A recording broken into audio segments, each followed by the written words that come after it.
Hello everybody, welcome to 7.3. Today we start solving trig equations, and I think you guys are going to like these. They're kind of fun. So, number one, we're solving the equation cosine of what angle is 1/2. So where on the unit circle is cosine positive 1/2? And all you have to know is, your unit circle values. So we know cosine's positive in quadrants 1 and 4. And we know that cosine is 1/2 at the pi over 3's. So in quadrant 1, it's pi over 3. And in quadrant 4, it is 5 pi over 3.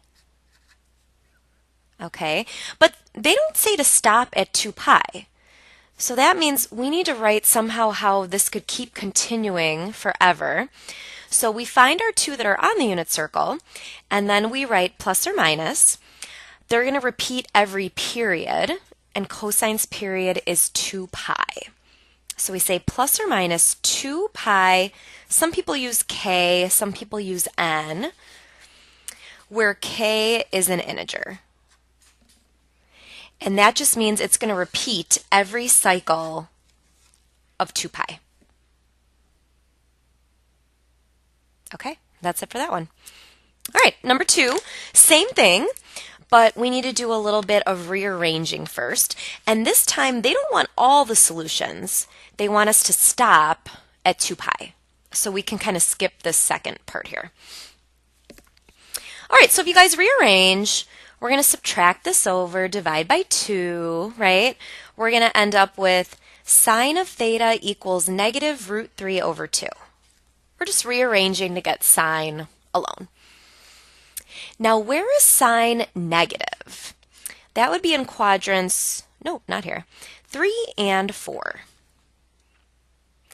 And sine is root 3 over 2 at pi over 3.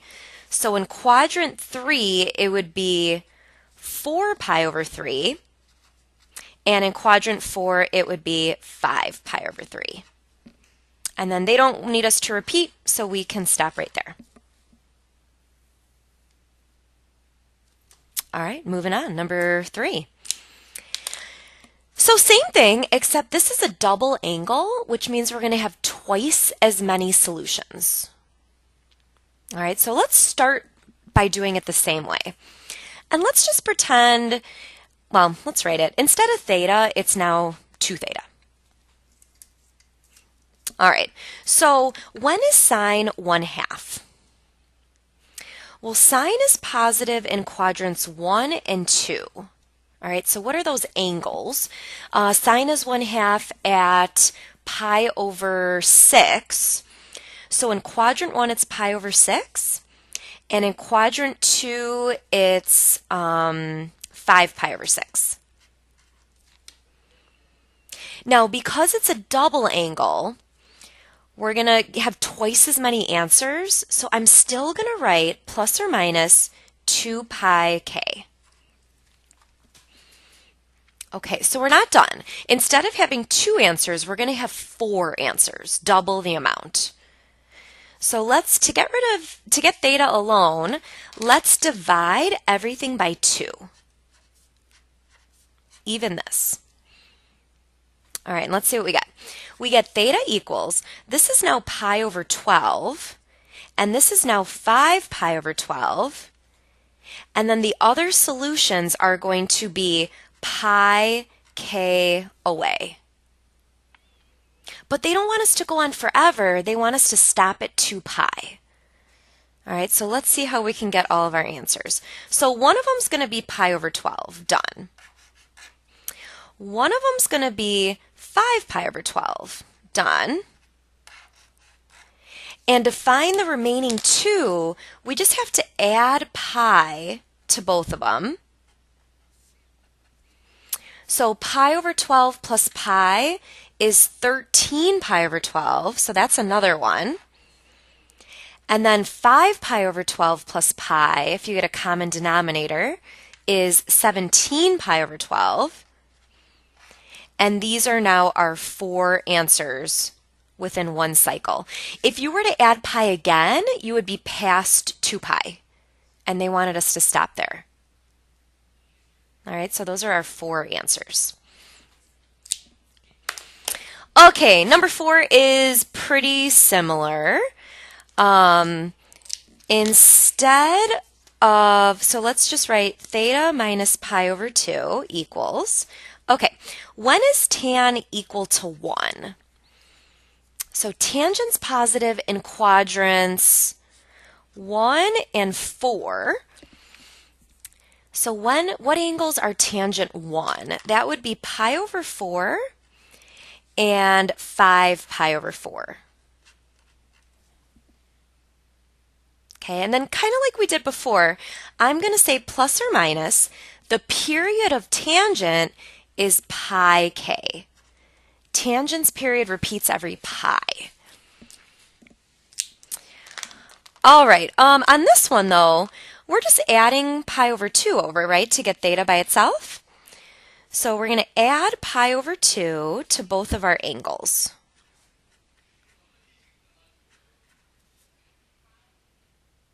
All right. Okay, so let's see what happens. So this one gives us theta equals pi over 4 plus pi over 2, if you get a common denominator, is 3 pi over 4. And then 5 pi over 4 plus pi over 2 gives us 7 pi over 4. And then if you were to keep going, we would be past 2 pi. So these are our 2 answers.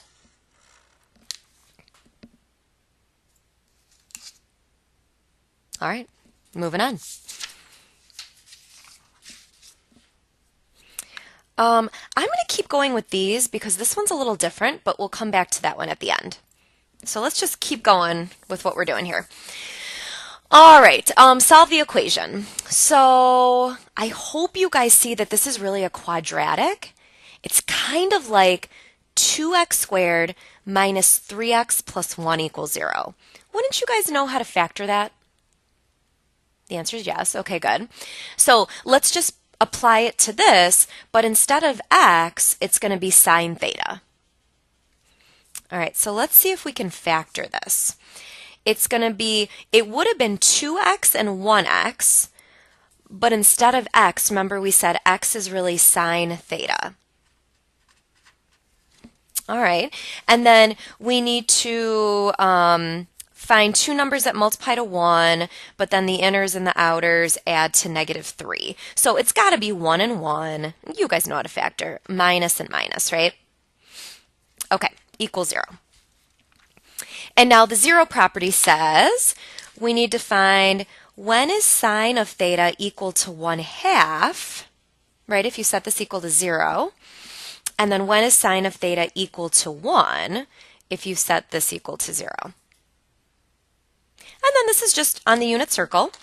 Where is sine 1/2? Well, that happens in quadrant 1 and 2. And that is at the pi over 6's. So this is going to be pi over 6 and 5 pi over 6. And then this one, when is sine 1? That's at the top, which is pi over 2. So those are our, this one has 3 answers. Okay, moving on to the next one. So this one, same thing, but how are we going to factor if we have 2 different trig functions in the same problem? You guys are going to have to remember that identity. Sine squared plus cosine squared equals 1. So what you're going to do is replace sine squared by, if we rearrange this a little, sine squared is just 1 minus cosine squared. All right, we're just rearranging the identity. So if we replace this into where the sine squared is, then we'll all be in terms of cosine, and then we could probably factor and solve. All right, so let's do that. Let's rewrite the problem. 3 cosine theta plus 3 equals 2 times, but we're not going to write sine squared. We're going to replace it by 1 minus cosine squared theta. And then I think you guys know what to do. Distribute, get everything to one side, factor, and solve.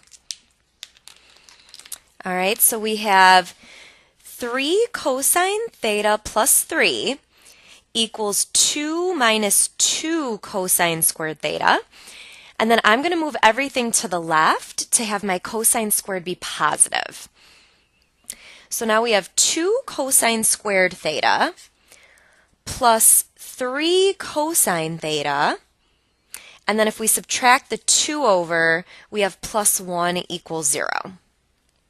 And then this is going to factor nice.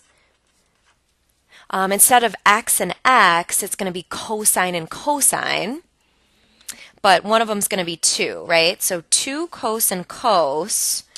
If it multiplies to 1, it's got to be 1 and 1.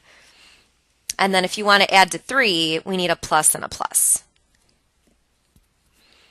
All right, so if we use the zero property, zero product property, this is really saying when is cosine negative 1/2? And this one's saying when is cosine negative 1? And then you can do that on the unit circle. Cosine is negative in quadrant 2 and 3, and that's at the pi over 3's. So that would be 2 pi over 3 and 4 pi over 3. And then cosine's negative 1 at pi. So that's your 3 answers. All right, now we can jump back up to the top one, because now this one's a little bit different. All right, so this one's saying feel free to use your calculator. Use a calculator to solve for theta. Okay, so at what angle is tangent negative 2? That means we could just do inverse tan, right, to find theta? So make sure you're in radians again. Inverse tan of negative 2. That's going to give us theta. So I got to 2 decimal places, negative 1.11. Okay, but here's the problem. Notice they want our answer positive. They want from 0 to 2 pi. They don't want a negative answer. All right, so let's kind of see what this looks like. Negative 1.11 radians, let's say, is down in the 4th quadrant, right? So let's just call this negative 1.11 radian.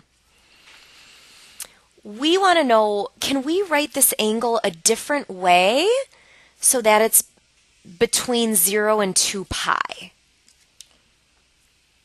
All right, so here's one of the answers. This is just like the reference angle for this bigger angle. So if we write the positive version of this, then that'll be between 0 and 2 pi. So how do we find this red version of this green angle?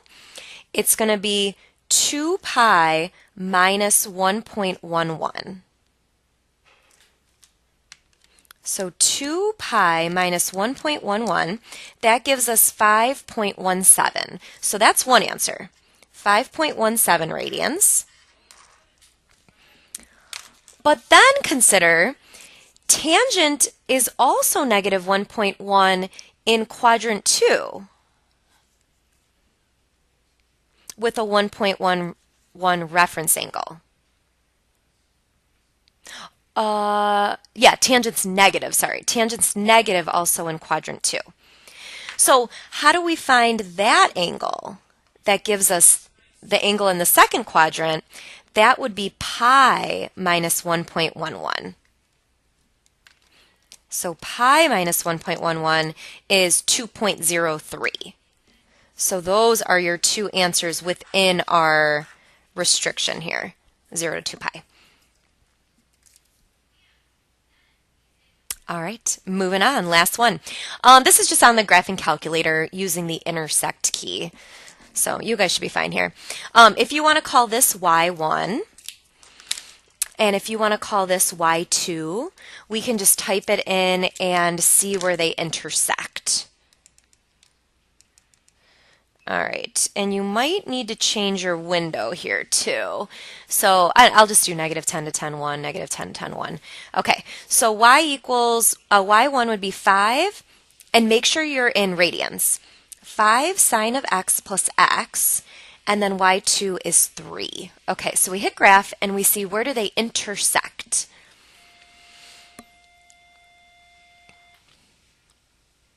All right, so it looks like 1, 2, 3 spots, and this is just keeps going up. This is a pretty graph. So yeah, we're only going to have 3 answers. So intersection, second trace, option 5. Go near the first intersection and hit enter 3 times. So our first solution is about 0.52. All right, let's do it all over again. Second trace, option 5. Now go towards the next intersection and hit enter 3 times. That one is about 3.18. And let's do it one more time for the last one. Second trace, option 5. Get closer to it and hit enter 3 times. And the last one is 5.71. All right, so those are our 3 solution points. All right, I know that was a long one. Thank you guys. We'll practice the next day in class.